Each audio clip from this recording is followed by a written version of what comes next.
अभी आपने देखा है सैनपुर में? सेनपुर में महाजन अक्सर आपका वो सब महाजन, हाँ, वो एक महाजन कभी कभी आते थे, हाँ, वहाँ कई वर्ष रहे। बाबा सरकार की तपोभूमि श्री स्वामी मगनानंद सरस्वती, हाँ। उस समय केवल हम दो लोग ही थे पूरे पूरे बगीचे में। एक पंजीरी बाबा पीछे थे और आगे हम थे। दिन में कभी कोई गंगा स्नान करने आ जाए, 24 घंटे में 2 रोटी और अरहर की दाल, इतना ही भोजन में वहां था ही नहीं कुछ। कभी दूध फल फूल किसी का आना जाना कुछ नहीं। मोटी 2 रोटी, एक पुजारी आते थे किसी गांव से, तो वो बना देते थे, तो 2 रोटी और इतनी दाल रख के चले जाते। उन्होंने कहा था 24 घंटे में कभी हम ले लेंगे तो रसोई में रख के चले जाते, बस इतना ही पाना था। 2 रोटी 24।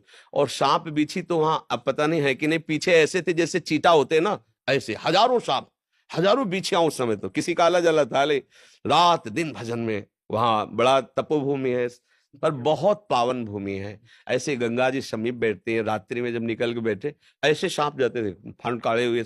बस ये दृढ़ निश्चय था कि अगर प्रारब्ध में इसको काटना है तो कहीं भी बैठो काट लेगा, अगर प्रारब्ध में नहीं तो नहीं। तो पास से निकल जाते थे, पद्मासन लगाए जैसे बैठे, ऐसे जटाए थी, ऐसे डाले रात्रि में। जहाँ पशुओं के नीचे बैठ करके हाँ, तो उस व्यक्ति वो फूस की झोपड़ी में। बताए थे, वो उसी जगह फिर वो उसका 6 महीने के अंदर हो गया था उसका। जी जी। एक बार क्या हुआ कि वहां का एक गुंडा था जी उसी की, हाँ, वो 6 महीने के अंदर। हाँ, तो हम ऐसे गेट की तरफ बैठे थे ऐसे, तो मोटरसाइकिल से जूता पहनकर आया। तो हमें कुछ पता नहीं था, पर हम उससे कहा, भाई 4-5 वयोवृद्ध बैठे थे, हम कहा भाई आपसे प्रार्थना है, बाबा सरकार की तपोभूमि है, आपको यहाँ गाड़ी और जूता सहित नहीं आना चाहिए। तो उसने गाड़ी खड़ी की, हमारी तरफ ऐसे देखा जैसे शेर अपने शिकार को देखता है। हम बाबा जी, फटे पुराने कपड़े, वहां तो बड़ा अकिंचन स्वरूप है। तो वो गया ऐसे जूता पहने, तो हम कहा कि ये कैसा भद्र आदमी है कि संतों की बात भी नहीं मानता है। बोले महाराज आप बेकार बोल दिए। हम कहा क्यों? बोले मतलब 50 काटने वाला आदमी है, किसी को भी काट सकता है, किसी को मार सकता है, इसकी मतलब चलती है इस एरिया में, गंगा का किनारा है, किसी को भी काट के फेंक दे। हमें लगता है कि आपको नहीं बोलना चाहिए। लौट के जब आया तो वो गाड़ी थोड़ी देर स्टार्ट, हम कहा भाई यहाँ स्टार्ट नहीं करना, बाहर जाओ, यहाँ स्टार्ट नहीं होगी। मतलब हम कोई सिद्धि नहीं दिखा रहे थे, हम उसे कह रहे थे कि आप बाहर ले जाओ बाहर।